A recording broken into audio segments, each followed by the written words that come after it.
সম্মানিত আল আকসা ন্যাশনাল স্কুলের কর্ণধার এবং পরিচালন সমিতির অন্যতম কর্মকর্তা স্যার এবাদুর রহমান স্যার, স্কুলের ডাইরেক্টর হুমায়ুন রশিদ চৌধুরী, সেক্রেটারি জাহির আহমদ চৌধুরী, অত্র এলাকার বিভিন্ন গুণীজন, জ্ঞানীজন, আমার প্রিয় অভিভাবক মণ্ডলী এবং প্রিয় ছাত্ররা, আসসালামু আলাইকুম ওয়া রাহমাতুল্লাহি ওয়া বারাকাতুহু।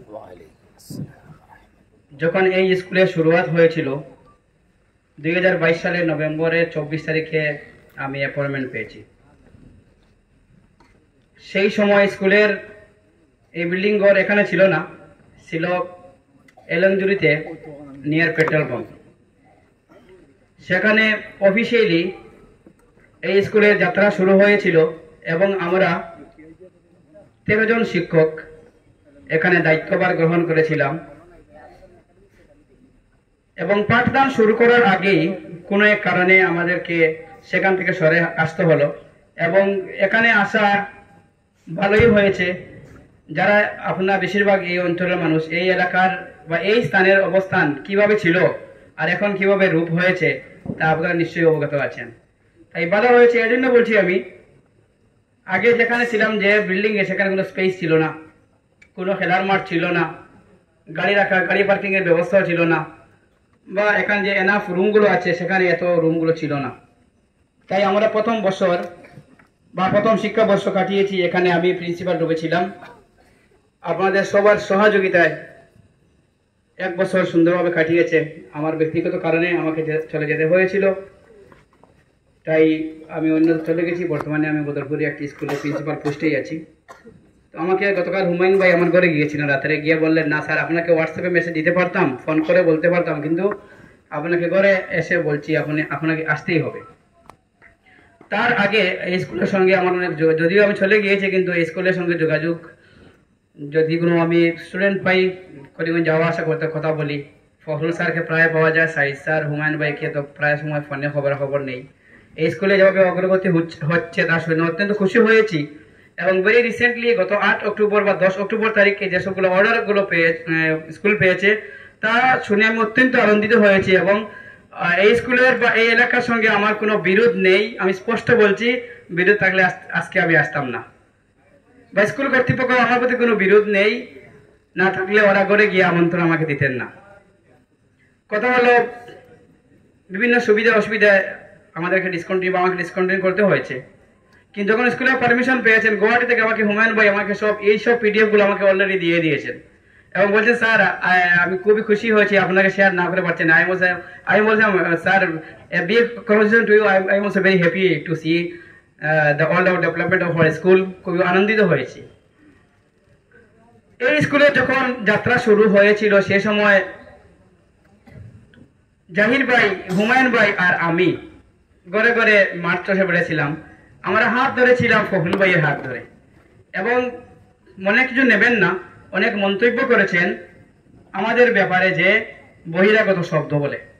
আমি গত রাত্রে বলেছিলাম যে হুমায়ুন ভাইকে আমাদেরকে বহিরাগত বলা হয়েছে, কিন্তু তারপরেও আমরা চাই এই এরিয়ার ডেভেলপমেন্ট,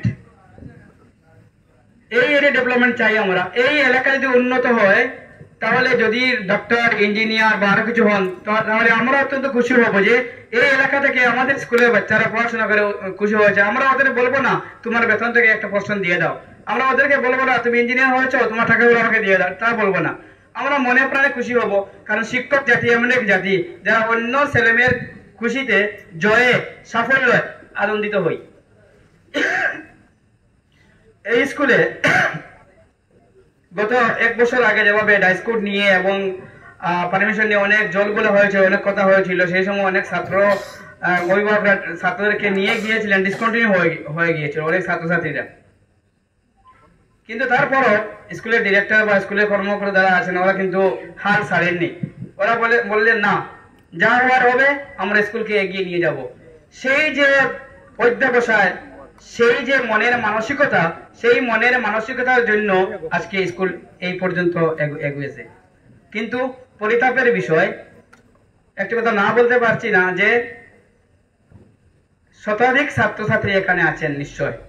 এই মুহূর্তে 121 জন ছাত্র আছেন। এই শতাধিক ছাত্রের মধ্যে 21 জনকে আমি ছেড়ে দিলাম, 100 জন তো অভিভাবক থাকার কথা ছিল, কিন্তু খুবই কম সংখ্যার অভিভাবক।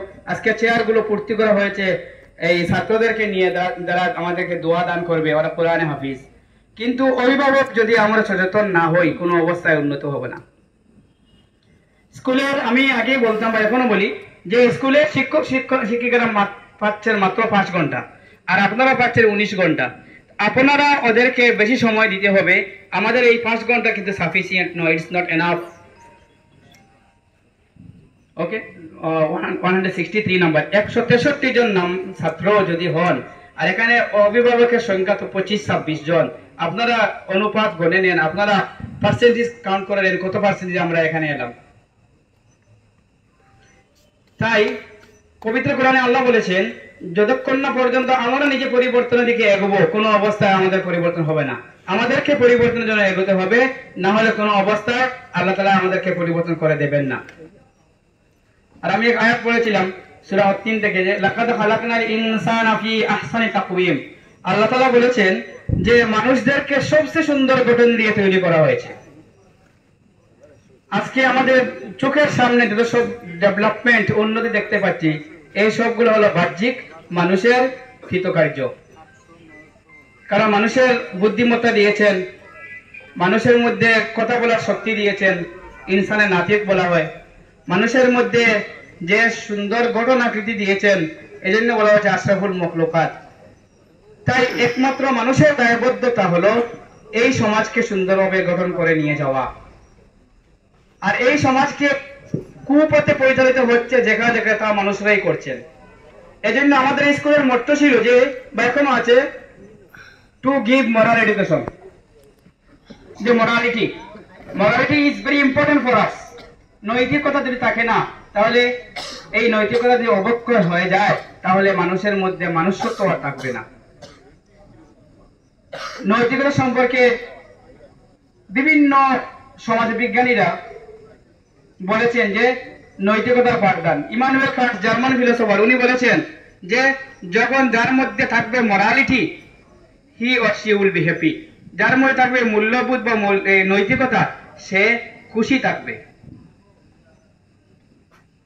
শিক্ষা দীক্ষা অর্জন করে যদি আমরা অনেক ডিগ্রি হাসিল করে নিলাম, আর যদি মাকে বাবাকে রাখে দেয় আমরা কোথায়, বৃদ্ধাশ্রমে, তাহলে তোমার কোথায় রইল মৌলিক নৈতিকতা? মোরালিটি এত থাকলোই না। তাই মোরালিটির জন্য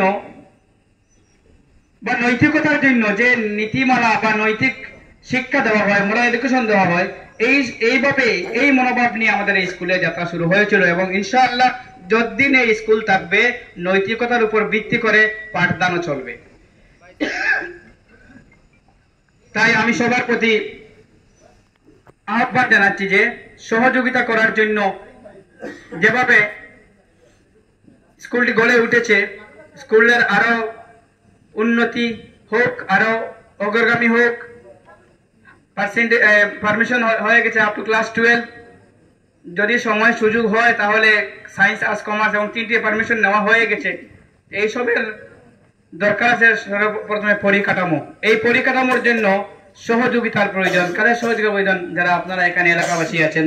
তাই এলাকাবাসীর সহযোগিতা কামনা করে, স্কুলের শ্রীবৃদ্ধি কামনা করে আমার সংক্ষিপ্ত বক্তব্য এখানে শেষ করছি। আমি অনেককে দেখতে পাচ্ছি, আমার পরিচিত অনেক অভিভাবক মহল, যারা আমার অনেক পরিচিত, অনেক নতুনভাবে এখানে এসেছেন। সবার প্রতি আমার শুভেচ্ছা, শ্রদ্ধা এবং সালাম জানিয়ে আমার বক্তব্য শেষ করছি। ধন্যবাদ।